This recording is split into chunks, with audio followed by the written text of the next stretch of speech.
लंका में सीता की खोज। इस प्रकार से सुग्रीव का हित करने वाले कपिराज हनुमान जी ने लंकापुरी में प्रवेश कर मानो शत्रुओं के सिर पर अपना बायां पैर रख दिया। वे राजमार्ग का आश्रय लेकर उस रमणीय लंकापुरी की ओर चले। वहाँ पर स्वर्ण निर्मित विशाल भवनों में दीपक जगमगा रहे थे।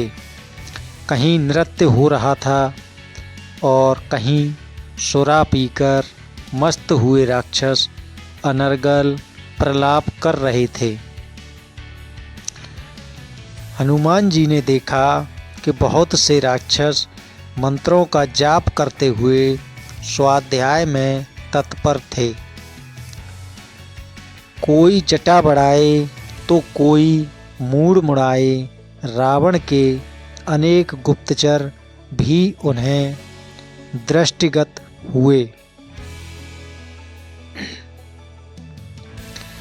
हनुमान जी ने नगर के सब भवनों तथा एकांत स्थानों को छान डाला, परंतु कहीं सीता दिखाई नहीं दी।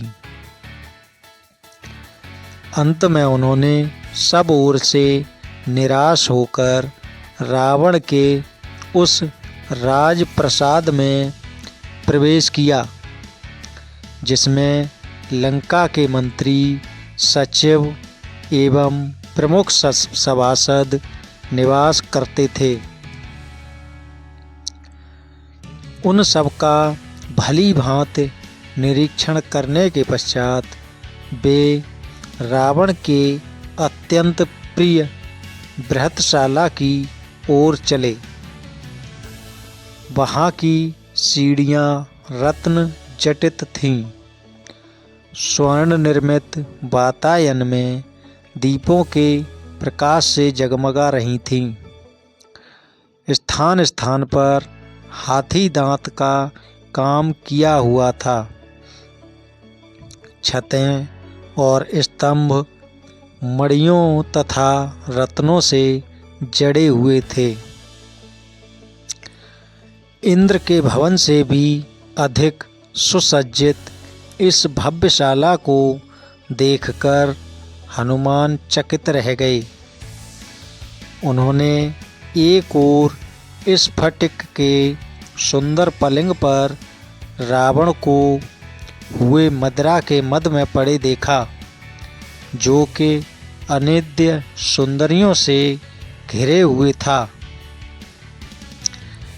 उसके नेत्र अर्ध निमीलित हो रहे थे। अनेक रमणियों के वस्त्र आभूषण अस्त व्यस्त हो रहे थे और वे सुरा के प्रभाव से अछूती भी नहीं थीं। वहाँ भी सीता को न पाकर पवनसुत बाहर निकल आए। फिर हनुमान जी ने रावण के अन्य निकट संबंधियों के निवास स्थानों में सीता की खोज की, किंतु वहाँ भी उन्हें असफलता ही मिली। तत्पश्चात हनुमान ने रावण की पटरानी मंदोदरी के भवन में प्रवेश किया। अपने शयनागार में मंदोदरी एक स्फटिक से श्वेत पलंग पर सो रही थी।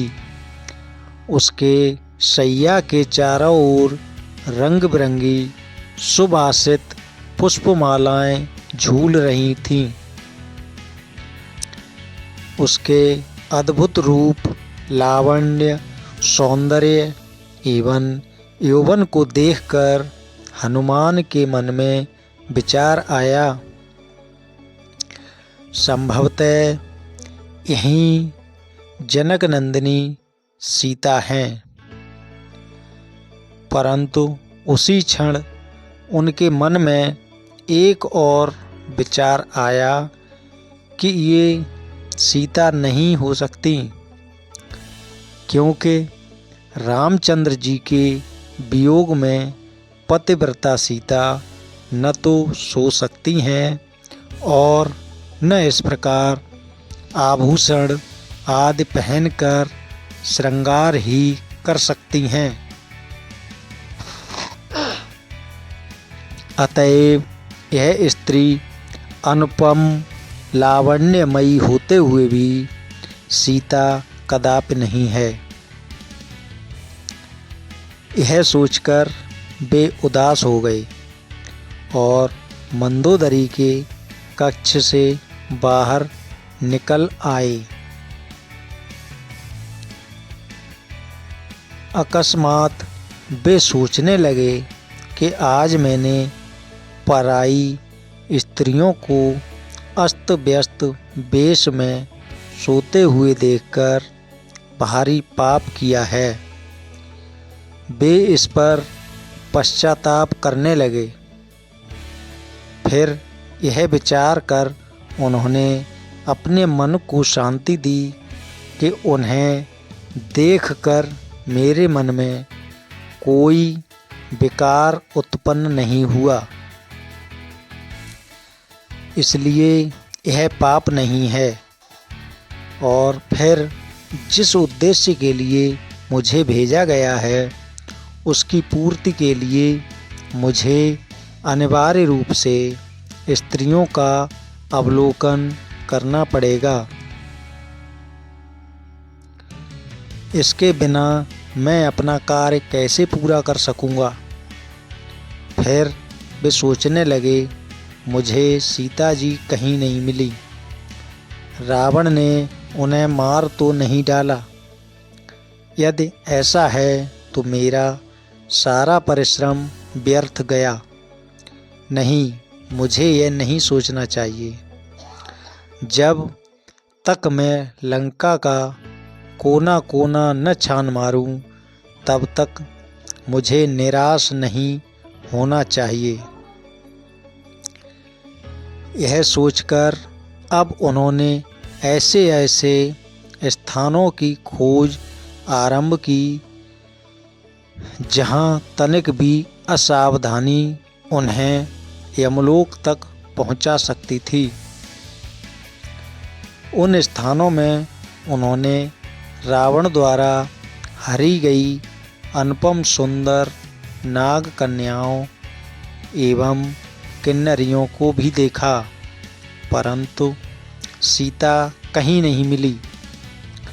सब ओर से निराश होकर उन्होंने सोचा, मैं बिना सीता जी का समाचार लिए लौटकर किसी को मुख नहीं दिखा सकता, इसलिए यहीं रहकर उनकी खोज करता रहूँगा अथवा अपने प्राण दे दूँगा।